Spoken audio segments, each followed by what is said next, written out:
रवि त्रयोदशी प्रदोष व्रत कथा। दोहा। आयु वृद्धि आरोग्यता या चाहो संतान, शिव पूजन विधिवत करो दुख हरे भगवान। एक समय सर्व प्राणियों के हितार्थ परम पावन भागीरथी के तट पर ऋषि समाज द्वारा विशाल गोष्ठी का आयोजन किया गया।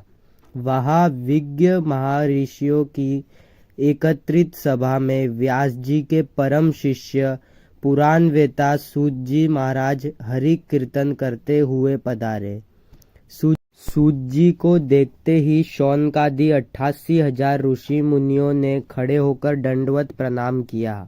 महाज्ञानी सूत जी ने भक्ति भाव से ऋषियों को हृदय से लगाया तथा आशीर्वाद दिया। विद्वान ऋषिगण और सब शिष्य आसनों पर विराजमान हो गए। मुनिगण विनीत भाव से पूछने लगे कि हे परम दयालु, काली काल में शंकर जी की भक्ति किस आराधना द्वारा उपलब्ध होगी, हम लोगों को बताने की कृपा कीजिए, क्योंकि कलयुग के समस्त प्राणी पाप कर्म में रत रहकर वेद शास्त्रों से विमुख रहेंगे। दिन जन अनेकों संकटों से त्रस्त रहेंगे। हे मुनि श्रेष्ठ, कली काल में सत्कर्म की ओर किसी की रुचि न होगी। जब पुण्य क्षीण हो जाएंगे तो मनुष्य की बुद्धि अस्त कर्मों की ओर स्वमेव प्रेरित होगी, जिससे दुर्विचारी पुरुष वंश सहित समाप्त हो जाएगा।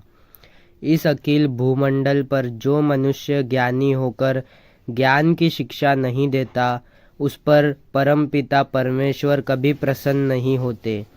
हे महामुने, ऐसा कौन सा उत्तम व्रत है जिससे मनवांछित फल की प्राप्ति होती है? कृपा कर बतलाइए। ऐसा सुनकर दयालु हृदय श्री सूत जी कहने लगे कि हे श्रेष्ठ मुनियों तथा शौनक जी, आप धन्यवाद के पात्र हैं। आपके विचार सराहनीय एवं प्रशंसनीय है।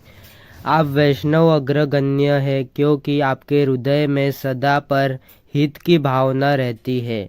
इसलिए हे शौनकादि ऋषियों, सुनो, मैं उस व्रत को तुमसे कहता हूँ जिसके करने से सब पाप नष्ट हो जाते हैं।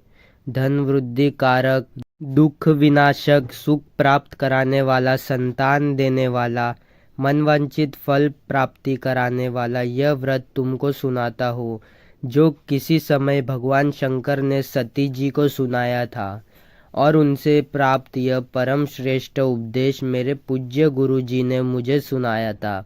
वही आपको मैं समय पाकर शुभ बेला में सुनाता हूँ। बोलो उमापति शंकर भगवान की जय। सूत जी कहने लगे, आयु वृद्धि स्वास्थ्य लाभ हेतु रवि त्रयोदशी का व्रत करें। इसकी विधि इस प्रकार है।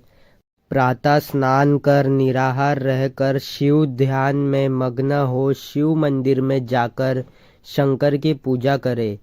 पूजन के पश्चात अर्धकुंड त्रिपुंड का तिलक धारण करे, बेलपत्र चढ़ावे, धूप दीप अक्षत से पूजा करे, ऋतु फल चढ़ावे, ओम नमः शिवाय मंत्र का रुद्राक्ष की माला से जाप करे, ब्राह्मण का भोजन करा समर्थ्य अनुसार दक्षिणा दे। तत्पश्चात मौन व्रत धारण करे। व्रती को सत्य भाषण करना आवश्यक है।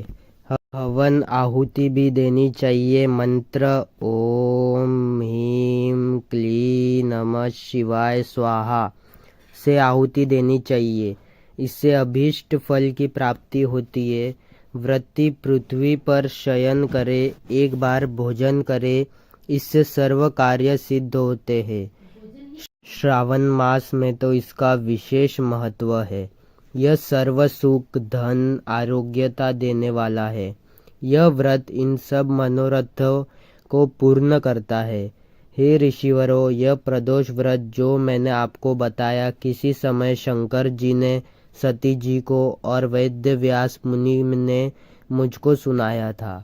शौनकादि ऋषि बोले, हे पूज्यवर महात्मे, आपने यह व्रत परम गोपनीय मंगलप्रद कष्ट निवारक बतलाया है।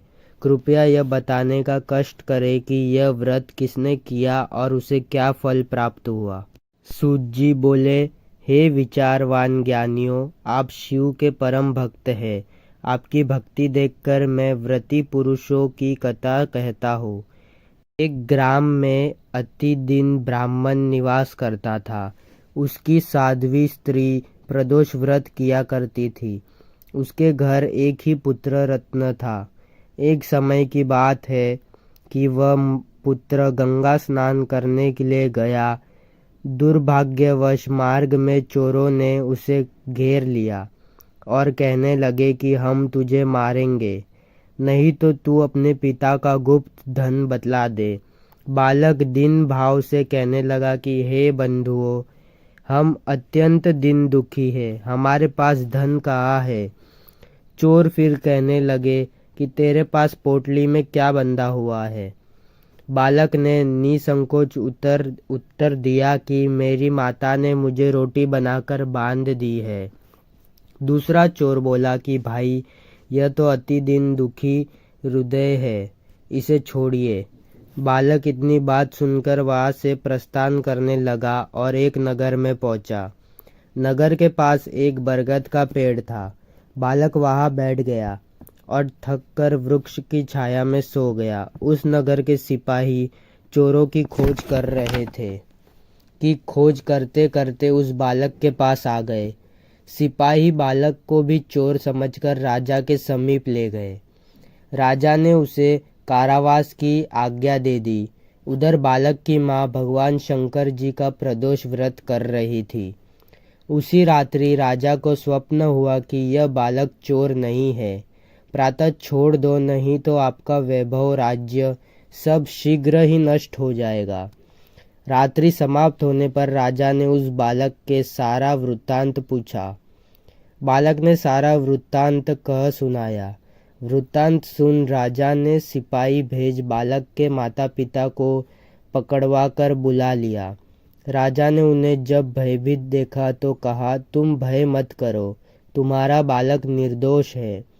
हम तुम्हारी दरिद्रता देखकर 5 गांव दान में देते हैं। शिव की दया से ब्राह्मण के आनंद होने लगे। इस प्रकार जो कोई इस व्रत को करता है उसे आनंद प्राप्त होता है।